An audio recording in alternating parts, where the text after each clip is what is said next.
오늘은 사순절 두 번째 주일입니다. 다 같이 묵상 기도로 하나님께 드리는 예배를 시작하겠습니다. 이번 주 성경 말씀은 레위기 6장 14절에서 18절까지의 말씀입니다. 구약 성경 153쪽입니다. 소재의 규례는 이러하니라. 아론의 자손은 그것을 제단 앞 여호와 앞에 들이되 그 소재의 고운 가루 한 움큼과 기름과 소재물 위에 유향을 다 가져다가 기념물로 제단 위에서 불살라 여호와 앞에 향기로운 냄새가 되게 하고, 그 나머지는 아론과 그의 자손이 먹되 누룩을 먹지 말고 거룩한 곳 회막들에서 먹을지니라. 그것에 누룩을 넣어 굽지 말라. 이는 나의 화제물 중에서 내가 그들에게 주어 그들의 소득이 되게 하는 것이라. 속죄제와 속건제 같이 지극히 거룩한즉 아론 자손의 남자는 모두 이를 먹을지니 이는 여호와의 화제물 중에서 대대로 그들의 영원한 소득이 됨이라. 이를 만지는 자마다 거룩하리라. 우리 하나님의 은혜와 평강이 성도님들의 가정에 충만하시기를 바랍니다. 우리가 레위기 쭉 이야기하고 있는데요. 1장에서 7장까지 구약의 5대 제사에 관한 그런 내용을 지금 기록하고 있습니다. 그리고 6장 8절, 그 중에서 6장 8절부터 7장 38절 마지막 절까지는 특별히 제사장들이 지켜야 할 규례를 정하고 있습니다. 그 중에서 이제 오늘 두 번째로 지난주에 6장 8절에서 13절까지 말씀드렸었죠. 오늘 14절부터 30절까지 말씀을 드리고자 합니다. 이 부분은 소제와 속죄제를 드릴 때 제사장이 어떻게 해야 되는가, 이걸 설명하는 그런 말씀입니다. 제사장이 무엇을 하는 사람인지는 여러분 다 잘 아시죠. 제사장이라는 그 명칭만 봐도 우리는 알 수 있습니다. 제사를 주관하는 사람들입니다. 그래서 하나님의 백성들이 하나님을 만나기 위해서 또는 죄사함을 받기 위해서 제사를 드리고자 할 때 그 제사를 주관하는 사람이 제사장입니다. 구약시대에는 제사장 이외에 그 누구도 제사를 드릴 수가 없었습니다. 우리나라에서는 누구나 제사를 드리죠. 명절에 조상 신에게 제사를 드릴 때 가장이 주재해서 제사를 드립니다. 그래서 이 의미를 우리는 정확하게 깨닫지 못하고 있는데요. 구약시대 이스라엘에서는 제사장 이외에 아무도 제사를 드릴 수가 없어요. 유일하게 제사장만이 제사를 드릴 수가 있었어요. 사무엘상 13장에 보면 당시에 왕이었던 사울이 제사를 집전하는 장면이 나옵니다. 그때 사울은 적군과 대치하고 있었죠. 적군과 또 자기 병사들 규모가 비교할 수가 없었다. 적은 3만 6천 명, 성경에 나온 대로 하면 3만 6천 명이 대치하고 있고 자기 병사들은 2천 명밖에 안 됐다. 얼마나 불안하겠습니까? 그러니까 자기 병사들이 하나씩 둘씩 이탈, 흩어져 도망가고 있었다고요. 그런 상황이어서 이 사울왕이 마음이 급해서 하나님께 제사를 드리려고 그랬죠. 그런데 제사를 집전해야 될 제사장 사무엘이 오지 않습니다. 기다리다가 급한 마음에 자기가 직접 제사를 드리거든요. 그것으로 인해서 하나님의 꾸중을 아주 심한 꾸중을 받습니다. 당시에는 굉장히 위급한 상황이었음에도 불구하고 제사를 드렸다는 이유로 꾸중을 받은 겁니다. 제사는 아무나 드릴 수가 없었어요. 정해진 사람만, 제사장으로 정해진 사람만 제사를 드릴 수가 있었어요. 그것은 또 뭘 의미하냐면 제사장이 백성들의 중보자라는 의미예요. 모든 백성들이 다 제사를 드릴 수가 없고 제사장만이 하나님께 제사를 드릴 수 있다는 말은 제사장들이 백성들을 중보하는 사람이다. 백성들과 하나님 사이에 다리 역할을 하는 사람이다 하는 의미예요. 그래서 제사장들은 하나님의 말씀을 백성들에게 전하고 또 백성들의 소원을 하나님께 전달하는 역할을 했어요. 중간자지요. 그래서 이 제사장들이 없으면 구약시대 사람들은 하나님께 예배할 수도 없었고 하나님께 기도할 수도 없었어요. 제사장들은 백성들이 죄를 지었을 때 백성들을 대신해서 제사를 드리고 중보의 기도를 드렸던 것입니다. 그래서 구약시대의 백성들은 제사장 없이는 하나님을 만날 수가 없었습니다. 절대적으로 필요한 존재였죠. 오늘 우리 시대에 하나님의 백성들과 하나님 사이를 연결하는 중보자가 누굽니까? 많은 사람들이 목사가 중보자라고 생각합니다. 아닙니다. 좀 분명히 그거 아셔야 됩니다. 목사가 하나님과 성도들 사이를 연결하는 중보자가 아닙니다. 우리 시대에는 중보자가 없습니다. 중보자가 필요 없는 시대에 우리는 살고 있습니다. 우리 시대의 성도들은 누구나 다 목사를 통하지 않고 또 다른 중보자를 통하지 않고 누구나 직접 하나님께 나아갈 수가 있습니다. 그래서 자신의 죄를 하나님 앞에 직접 고백하고 죄사함을 받을 수가 있습니다. 예수 그리스도께서 그 길을 열어놓으셨기 때문입니다. 예수 그리스도 외에 하나님과 우리 사이의 중보자는 아무도 없습니다. 인간으로서 중보를 할 사람은 없습니다. 여러분 모두가 하나님 앞에 직접 나갈 수 있는 겁니다. 그것이 구약시대의 성도들과 오늘 우리 시대의 성도들이 다른 점입니다. 베드로전서 2장 9절이 그 대표적인 말씀입니다. 너희는 택하신 족속이요 왕같은 제사장들이요 그랬습니다. 성도들을 향해서, 모든 성도들을 향해서 왕같은 제사장이라고 이야기합니다. 그래서 오늘 우리 시대의 성도들은 누구나 다 제사장이라는 의미입니다. 그래서 죄를 지었을 때 목사를 통해서 하나님께 고백하는 것이 아니고 자신의 죄를 하나님께 직접 고백하는 겁니다. 기도하면서 하나님께 직접 고백하고 그리고 하나님으로부터 죄사함을 받을 수가 있습니다. 또 성도들은 누구나 다른 사람을 위한 중보 기도를 드릴 수가 있습니다. 그 사람의 기도를 드릴 수가 없어서가 아니라 그 사람의 기도를 드릴 수 있어도 내가 또 기도를 또 드려줄 수 있는 것이죠. 그것이 오늘 우리 시대의 성도들의 역할입니다. 중보자가 필요 없고 누구나 다 제사장이라는, 성도들은 누구나 다 제사장. 서기 313년에 로마에서 콘스탄티누스 황제가 기독교를 공인했습니다.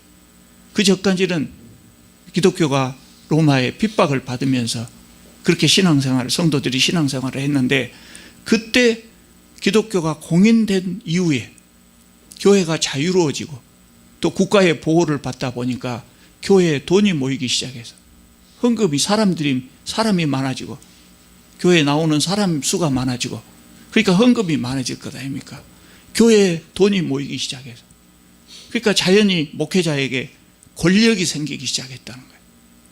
권력은 좀 가져본 사람만 안다고 그럽니다. 참 좋은 것이다 그래요.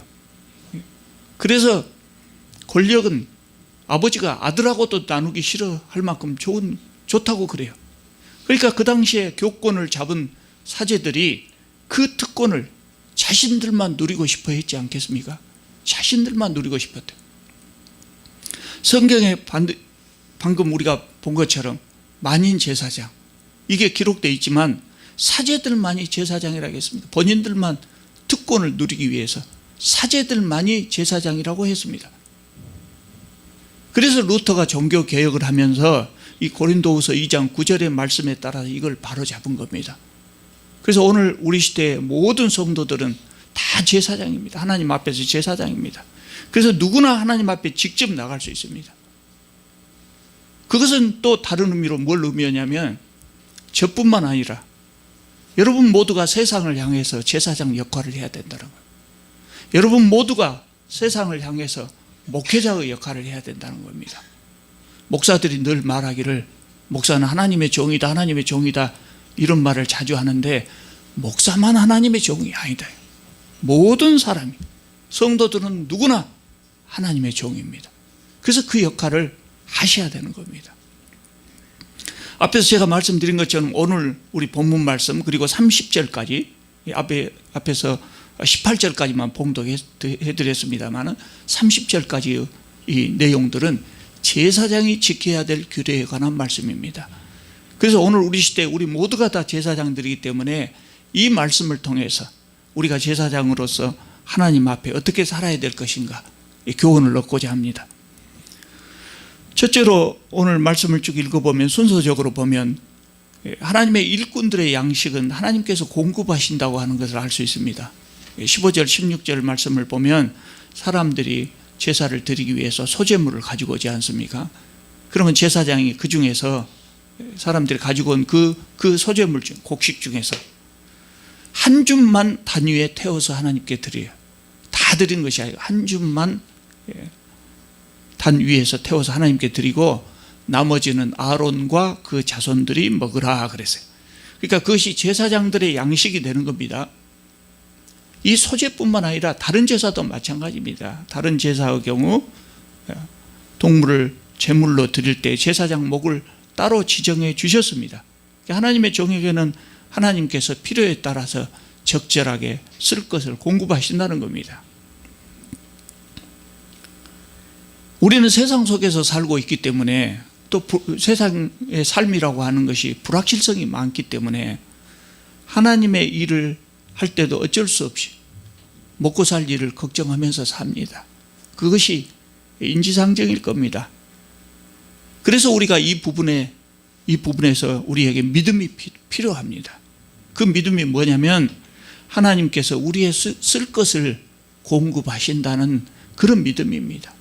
하나님께서 나에게 필요한 것을 아시고 나에게 필요할 때 나에게 쓸 것을 공급해 주신다 하는 그 믿음을 우리는 가져야 됩니다.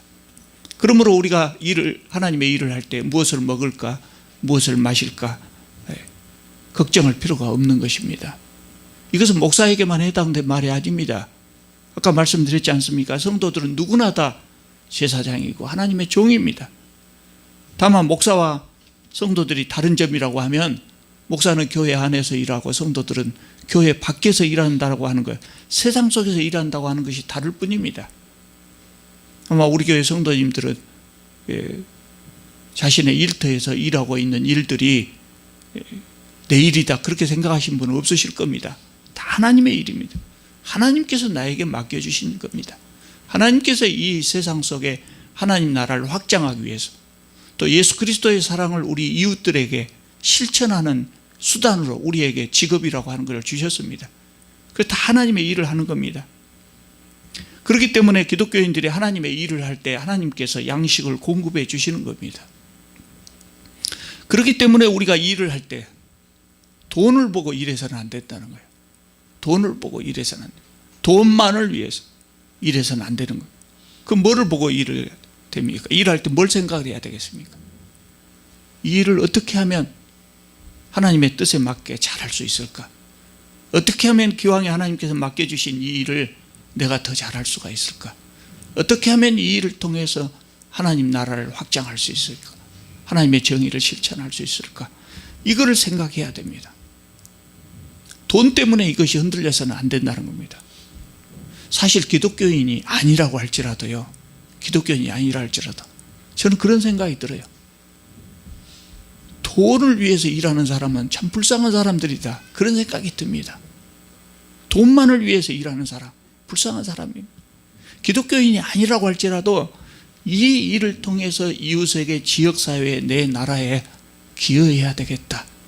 내가 이 일을 어떻게 하면 잘해서 내 나라 내 백성들에게 도움을 줄 수 있을까? 이런 걸 생각해야 됩니다.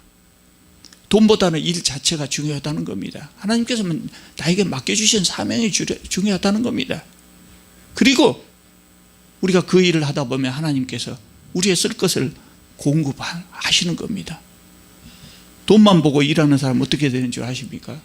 제가 꽤 오래전에 이 말씀을 드린 적이 있습니다. 기억하시는 분도 있으실지 모르겠는데 10여 년 전에 제가 어떤 모임에 갔다가 기독교인 의사를 만났어요. 기독교인 모임이었으니까 당연히 기독교인이었죠. 평소에 제가 알고 지내던 그 의사입니다. 근데 그분이 그날따라 어깨가 축 처져 있고 얼굴 빛은 어둡고 그래요. 근데 제가 이렇게 옆에 갔더니 저에게 조용히 하는 말이, 날마다 환자 보는 일이 지겹습니다. 지겹습니다. 그렇더라고요. 사실 의사들 일이 고상한 일은 아닙니다. 참 힘든 일입니다. 아니, 고상한 일이죠. 고상한 일인데 정말 힘든 일입니다. 힘든 일. 그러니까 이 사람이 열심히 환자를 보다가 이제는 지겨운 상태가 된 겁니다. 그때 제가 잘 이해하기가 어려웠죠. 의사의 일이라고 하는 것이 사람을 살리는 일 아닙니까? 얼마나 보람된 일입니까? 그런데 저분이 왜 저런 이야기를 할까? 평소에 신앙심도 참 두터운 분이었고 그랬어요. 그런데 이제 알고 보니까 그분이 의과대학을 다닐 때부터 의사가 되었다는 마음은 있었지만 왜 의사가 되어야 하는가? 이거는 인식하지 못했던 겁니다. 그러니까 다른 학생들처럼 열심히 공부하다 보니까 의사가 되었고, 또 다른 의사들처럼 개업해서 진료를 하다 보니까 돈을 많이 벌게 됐고, 그러다 보니까 일하는 유일한 목적이 돈 버는 것밖에 없었단 말이죠. 자기도 모르게 그렇게 된 겁니다. 직업관이 확실하지 않고, 본인이 제사장이, 세상을 향한 제사장이고, 내가 환자 하나하나를 치료하는 이것이 하나님께서 나에게 맡겨주신 사명이고 하나님의 일이다. 이것이 이웃을 위하여 봉사하는 귀한 일이다. 이 생각을 못한 것이죠. 그래서 그 사람에게 날마다 진료는 돈을 버는 것이었단 말이죠. 그렇게 하고 개업하고 10년 동안 일하다 보니까 정말 돈을 많이 벌었다 그래요. 요새 의사들은 그렇게 많이 못 벌지만 정말 많이 벌었다. 그래서 남은 생애 동안 충분히 먹고 살 만큼 다 벌 겁니다. 일 안 해도 먹고 살 만큼 된 겁니다. 그렇게 되니까 갑자기 일의 의미가 없어진 거예요. 일이 지겨워진 겁니다. 그리고 이제 소식이 끊겼다가 1년 후에 다시 그 모임에 가가지고 그분을 만났어요. 얼굴에 화색이 돌아요. 활력이 있어요. 그래서 1년 동안 무슨 일이 있었던가 궁금했어요. 그래서 내가 물어봤더니 저쪽에, 제가 구체적으로 어느 나라 하면 그분인 것도 눈치채 볼 수가 있어서 다 이야기를 할 수, 저쪽 후진국의 어느 나라에 우리 기독교 단체들이 설립한 병원들이 생각보다도 많습니다. 후진국에 많이 있거든요. 그 나라에 가서 그곳에 봉사활동을 하고 온 겁니다.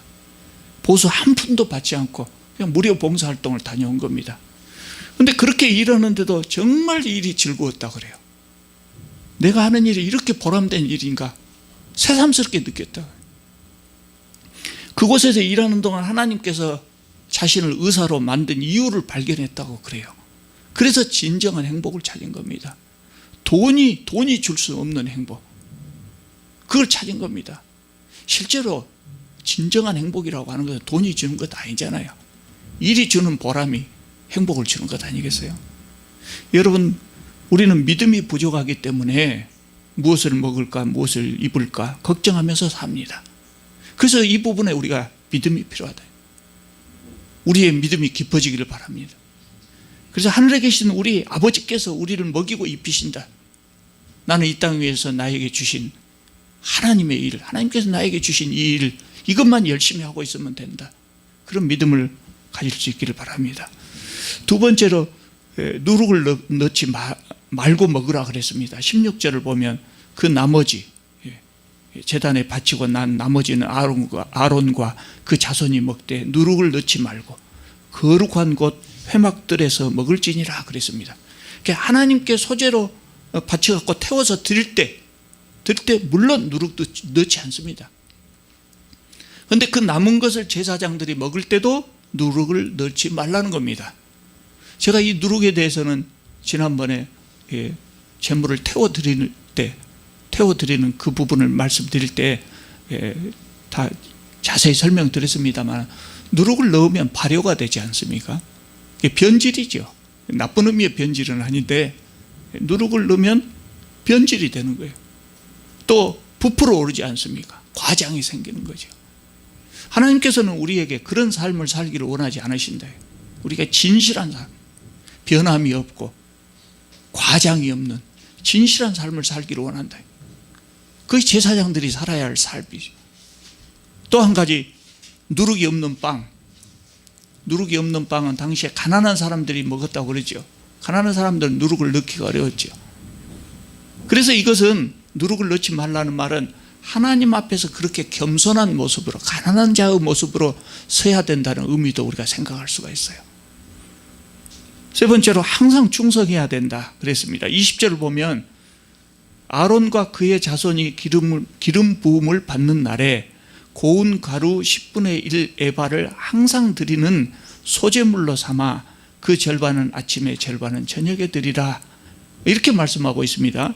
그러니까 이 말씀을 읽어보면요, 직접적으로 아침 저녁으로 이 소제의 제물을 드리는 것은 제사장 임직식 때 하는 것처럼 되어 있어요. 그 기름 부음을 받는 날에, 그렇지 않습니까? 그래서 임직식 때, 임직식 날 아침 저녁으로 소제의 제물을 드리라는 말씀으로 보이지만, 실제로 이스라엘의 제사장들은 이 말씀에 따라서 임직식 때뿐만 아니라 항상 아침과 저녁으로 소제의 제물을 드렸습니다. 이것을 보면 우리는 하나님의 일꾼으로 세움 받은 사람들은 그 충성심이 변함이 없어요. 항상 변함없이 충성해야 된다는 거예요. 여러분 임직하실 때 기억하시죠? 대부분 임직할 때 보면 감동이 됩니다. 마음에 감동이 옵니다. 그리고 누가 말 안 해도 마음속으로 하나님께 충성을 약속합니다. 그러나 시간이 지나면 감동이 사라지고 충성이 식어집니다. 아마 그래서 그랬던지 이스라엘 제사장들은 아침 저녁으로 항상 이 제사를 드렸어요. 아마 그 제사를 드릴 때마다 그 임직식 때 감동이 아마 되살아났을 겁니다. 그리고 충성을 다짐하는 겁니다. 우리도 항상 충성해야 되는, 항상 하나님께 충성해야. 그러기 위해서 우리도 그런 이것을 본받아서 그런 생각을 해볼 필요가 있어요. 아침에 하루 일을 시작할 때 기도로 시작하고, 하루 일을 마칠 때 기도로 마치고, 또는 일터에 도착하자마자 일 시작하기 전에 기도로 시작하고, 일을 마치고 퇴근하면서 기도하면서 퇴근하고, 그러면 좋을 것 같아요. 18절을 보면 아론의 자손의 남자는 모두 이를 먹을지니, 이는 소재의 남은 겁니다. 소재의 남은 것을 먹을지니 이는 여호와의 화제물 중에서 대대로 그들의 영원한 소득이 됨이라. 이를 만지는 자마다 거룩하리라 그랬어요. 이를 만지는 자마다 거룩하리라. 소재의 제물을, 이 말씀을 그대로 읽어보면 소재의 제물은 만지는 사람이 다 거룩해진다는 거예요. 우리 성경 번역된 대로 보면 그런 의미가 됩니다. 그런데 그건 아닙니다. 여러분 생각해 보세요.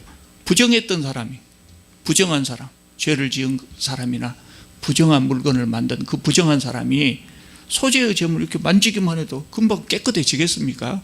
그런 의미는 아니다. 그래서 이 단어 히브리어 이 단어 본래의 의미는 여기 지금 우리 성경에 번역된 대로 미래의 의미도 있지만 의무를 뜻하기도 해요. 의무. 그래서 전후관계를 따져볼 때 여기에서는 소재의 제물을 만지면 깨끗해진다, 거룩해진다, 그 말보다 의무로 보는 것이 더 필요하다고요. 그러니까 소재의 제물을 만지는 자는 거룩해야 된다는 거예요. 거룩한 사람만이 소재의 제물을 만져야 된다는 거예요. 여기 18절에서는 뭘 이야기하고 있습니까? 제물을 먹는 사람들 이야기를 하고 있잖아요. 그러니까 결국 하나님께 바쳐진 제물은 깨끗한 사람만 먹을 수 있다는 의미입니다. 외적인 조건으로 이 소재의 제물을 먹을 수 있는 사람은 아론과 그 자손, 그 제사장들이에요. 그러나 제사장들이라고 할지라도 부정한 것을 접촉하거나, 그래서 부정하게 되거나 죄를 짓거나 그러면 제물을 먹을 수가 없다는 겁니다. 제사장들은 죄를 멀리하고 깨끗한 삶을 살아야 했습니다. 오늘 우리도 마찬가지 아닙니까? 우리가 제사장으로서 이웃의 죄를 중보하기 위해서는 내가 먼저 깨끗한 삶을 살아야죠. 죄를 범해서 부정하게 됐으면 먼저 회개함으로 이 거룩함을 회복해야 제사장의 역할을 할 수 있는 겁니다. 여러분, 나는 나눔과 섬김교회 일개 성도에 불과하다, 그런 생각을 가져서는 안 된다. 세상을 향해서 나눔과 섬김교회를 대표하고 세상을 향해서 하나님을 대신하는 제사장 역할을 여러분들은 하셔야 됩니다. 그래서 한 사람 한 사람이 제사장처럼, 구약시대의 제사장처럼 깨끗한 삶을 살아야 된다는 것이죠. 많은 사람들이 그렇게 생각합니다. 목사들은 다른 성도들보다 믿음이 깊고 도덕적으로 더 깨끗해져야 된다, 이렇게 생각합니다. 그 말 맞죠? 그런데 목사만 그런다고 생각하면 안 돼요. 목사님은 그래야 되고 나는 안 그래도 된다, 이런 생각을 하면 안 된다. 목사만 특별한 존재가 아니에요. 목사는 성경을 가르치는 사람입니다. 그러나 아까 말씀드린 대로 우리 시대는 모든 사람이 제사장이고 모든 사람이 하나님의 종이에요. 하나님의 일꾼이에요. 세상에 나가서 하나님을 대표하는 사람들이에요. 대신하는 사람들이에요. 우리 모두를 스스로 제사장으로, 하나님의 종으로 생각한다면 목사는 도덕적으로 수준이 높아야 되고 목사는 믿음이 깊어야 되고, 그렇게 생각하면 안 된다 이거예요. 목사만이 아니라 나도, 기독교인이라면 누구나 내가 지금은 그렇지 못할지라도 나의 믿음이 큰 믿음이 돼야 되고 나의 도덕적인 수준이 날이 갈수록 높아져야 되고, 그 생각을 가져야 된다. 깨끗해져야 된다는 거예요. 그게 하나님의 제사장이 가져야 될 마음의 자세지요. 여기까지가 지금 소제에 대한 이야기인데요. 그 다음에 속죄제와 관련된 이 제사장의 규례를 보면 소제와 대부분 비슷합니다. 대부분 다 비슷합니다. 그 추가로 몇 가지만 더 말씀드리면 25절에 보면 속죄제물은 지극히 거룩하다 그랬어요. 속죄제물은 지극히 거룩하다. 그래서 속죄제물이 지극히 거룩하기 때문에 하나님께서 그 제물을 그 동물을 잡는 장소를 지정해 주시고 또 그거를 먹는 장소도 지정해 주셔요. 부정한 것에 닿지 않도록. 아무 데서나 잡으면 부정하지 못한 것들이 접촉할 수 있단 말이죠. 그래서 이 제물도 부정해질 수 있다는 거예요. 그래서 잡는 장소도 지정해 주시고 먹는 장소도 지정해 주셨어요. 제물이 왜 거룩하겠습니까? 여러분, 제물이 왜 거룩합니까? 본래 그 동물이 거룩했습니까? 그런 건 아니에요. 똑같은 동물이었죠. 똑같은 동물이에요. 근데 이거 거룩한 이유는 하나님께 구별되어 바쳐진 제물이기 때문에 거룩하다. 하나님께 바쳐진 것이기 때문에 거룩하다는 거예요. 여러분, 하나님께 바쳐진 것은 다 거룩합니다. 거룩해야 합니다. 그래서 소중하게 다루어져야 된다. 하나님께 바쳐진 것들은 소중하게 다루어져요. 우리가 교회의 재정을 함부로 낭비하면 안 되는 이유가 바로 여기에 있습니다. 교회에 바쳐진 헌금, 거룩한 겁니다. 그래서 아껴서 사용해야 돼요. 정말 아끼고 그래서 하나님의 뜻에 합당한 것, 하나님의 뜻에 합당하게 귀하게 사용돼야 됩니다. 하나님께 바쳐진 헌금이 낭비된다고 하면 그건 하나님께 바쳐진 것이 되지 못한단 말이죠. 그래서 정말 우리가 헌금을 사용할 때, 특히 이 헌금의 집행을 맡으신 우리 각부 부장님들은 정말 또 생각하고 또 생각해요. 낭비된 요소가 없는가, 잘못 사용된 요소가 없는가. 우리가 재직에서 생각하고 또 생각해서 지혜를 모으지만 집행하는 과정에서 또 한번 생각해 볼 필요가 있어요. 우리는 처음부터 그런 여러 가지 중요한 것들이 많이 있지만 가장 알기 쉬운 것으로 우리가 교회에서 모임을 갖고 회의할 때 비싼 음식 먹지 않기로 했잖아요. 그리고 우리 장로님들이 매달 한 번씩 모여서 서로 함께 식사를 합니다만 그때도 교회 돈으로 먹지 않습니다. 장로님들 다 자기 회비 내갖고 먹습니다. 그렇게 우리가 헌금을 소중하게 생각하고 귀하게 생각해야 하나님께 바쳐진 것이기 때문이죠. 여기 속죄제에서도 거룩해야 된다는 것이 강조됩니다. 27절에 보면 그 고기에 접촉하는 모든 자는 거룩할 것이며 그랬습니다. 여기 거룩할 것이며도 역시 단순한 미래를 의미하는 것이 아니라 거룩해야 된다는 의무입니다. 그 고기에 접촉하는 모든 자는 거룩해야 된다. 그런 의미입니다. 7장 19절을 보면 그 의미가 더 정확해집니다. 그 고기는 깨끗한 자만 먹을 것이며 만일 몸이 부정한 자가 먹으면 그 사람은 자기 백성 중에 끊어질 것이요 그랬습니다. 하나님의 일꾼들은 거룩함을 철저히 유지. 소재에서도 그 이야기를 하고 속죄제에서도 그 이야기를 반복해서 합니다. 그러니까 하나님의 백성이 된다고 하는 것이 얼마나 참 자랑스럽고 영광스러운 것입니까? 그러나 그것에 대한 의무도 참 커요. 우리가 참 이런 말씀을 들을 때마다 하나님 앞에서 우리가 옷깃을 여미지 않을 수가 없어요. 내가 제사장으로서 하나님의 종으로서 하나님의 백성으로서 어떻게 살아야 될 것인가. 그것을 늘 생각하고 다짐해야 될 필요가 있습니다.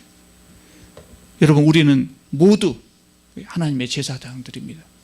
그렇기 때문에 교회에서 일할 때뿐만 아니라 가정에서 일할 때나 세상 속에서 일할 때도 항상 거룩함을 유지할 수 있기를 바랍니다.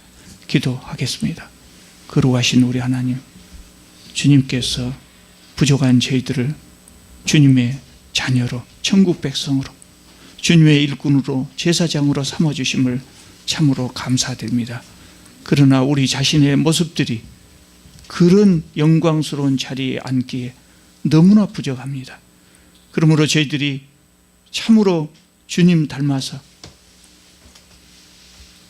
장성한 분량에 이르기까지 참으로 거룩해지기를 원하고 그렇게 노력하고자 합니다.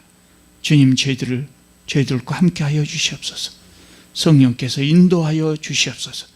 주님 부르시는 그날 주님 앞에 나아갈 때는 참으로 우리가 거룩한 모습으로, 변해진 그런 모습으로 주님 앞에 갈 수 있도록 은혜를 베풀어 주시옵소서. 예수님의 이름으로 기도하옵나이다. 아멘.